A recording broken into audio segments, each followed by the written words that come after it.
How to block pop-ups on Google Chrome Android. That's what I will show you in this video.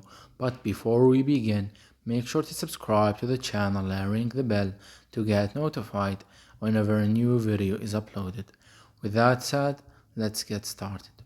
So go ahead and open up your Chrome browser, and once you do that, click on the three dots at the top right corner, then click on Settings.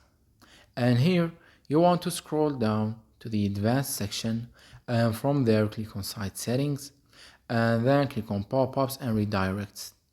As you can see, the pop-ups and redirects option has a toggle next to it that's turned on. So click on the toggle, and by doing that you will disable and turn off the pop-ups and redirects option. It's that easy and simple.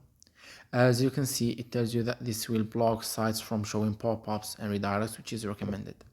So that was it for this video. That's how you can turn off and stop pop-ups in Google Chrome. If you have any questions, please leave them in the comment section down below. With that said, see you in the next video.